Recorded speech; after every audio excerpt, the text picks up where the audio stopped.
Hi guys, welcome back to my channel again. It's Carlita. So for today's video, I'm gonna react to Yes My Love. So, paano ko ba sila, bakit nga ba ako magre-react sa music video nila? So, makwento ko lang randomly, nasa office ako habang nag-work. Siyempre nagpapatugtog ako ng mga random songs, so ganyan. So narinig ko tumugtog yung kanta nila.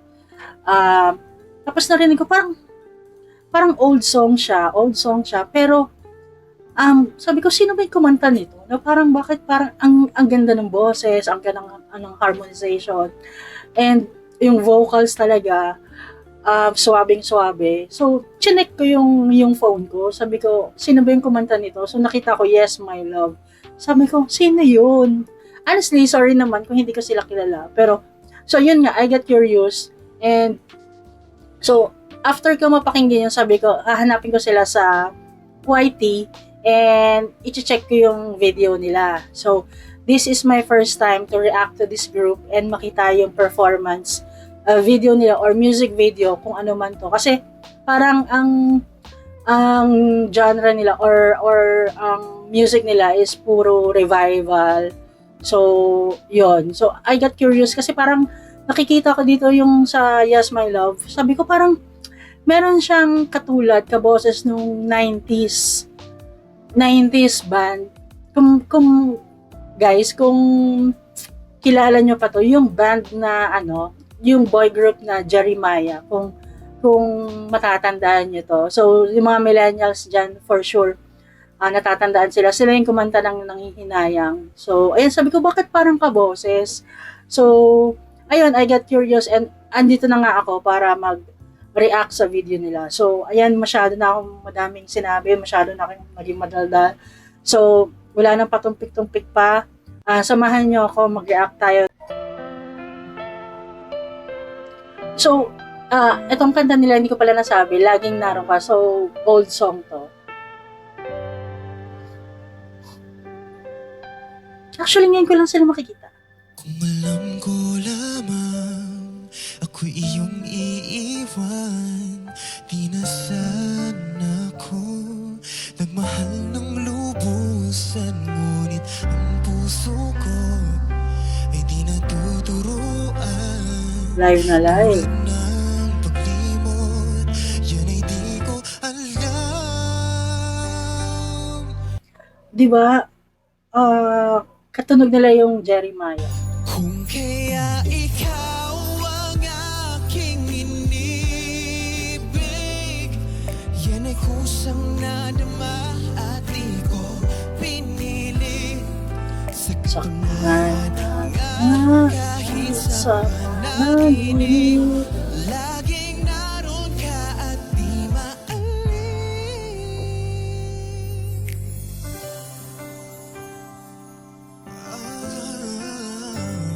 Sana ay magbalik. So, ito, nakikita ko to, parang sa TikTok, nakikita ko siya. So, part pala siya ng isang boy group.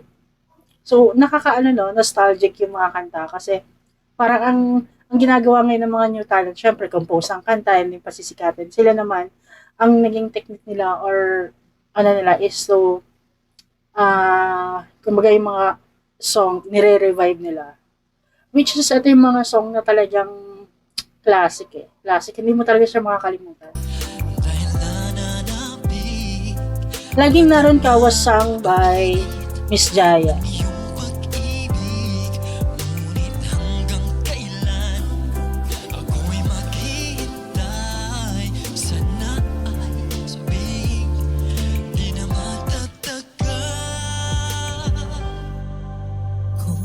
So, apat sila.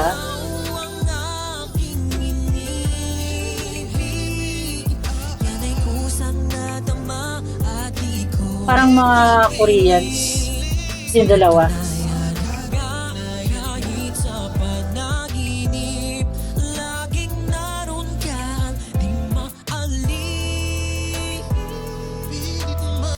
May kakaibang atake din sa pagbali nila ng tono. Okay, 5 sila. Kala ko 4 lang. Hindi makaya.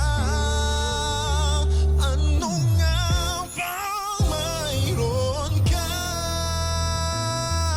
Grabe laki ng potential. Ba't hindi sila sikat? Or baka ako lang hindi nakakakilala sa kanila. Parang lahat silang si Jeremiah, yung band dati, 90s band. Or boy group.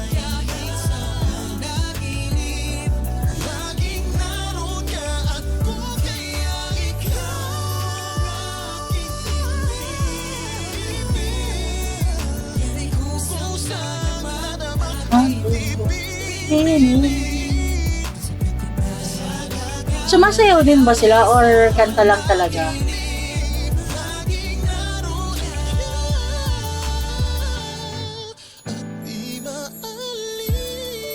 Grabe yung vocals, harmonization, may potential.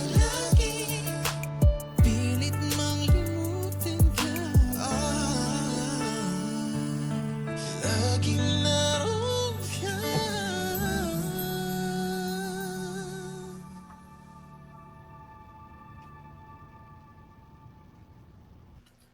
So that's it guys, it's Yes My Love. So yeah, first time ko sila nakita. Meron lang ako na isang nakilala na nakikita ko sa Black Up. So ayun, yung vocals, merong potential, and ang ganda ng kanta, yung pag-revive nila, yung rendition nila. And yan, kung meron pa kayong mga kanta nila na gusto nyong bigyan ko ng reaction video, just comment down below. We can, kilalanin sila and makita pa yung mga ibang songs nila. Hindi ko matandaan kung ano yung napakinggan ko sa kanila, kung ito ba yung laging naroon ka.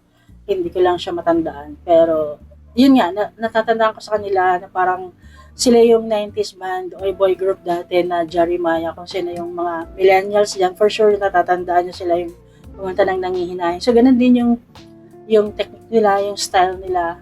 And I hope makita ko pa sila sa mga ibang stages or makapag-perform sila sa mga festivals para makita ng mga tao yung talent nila. So, talaga kumbaga meron talaga silang talent, may boses talaga, hindi lang sila pa-cute Kumbaga nakikita ko may potential. So, ayun, sana maraming makakilala sa kanila or mabigyan sila ng chance na ipakilala yung mga sarili nila. So, yun guys, that was Yes My Love. So, ayun, thank you for watching and until our next reaction video. Bye-bye.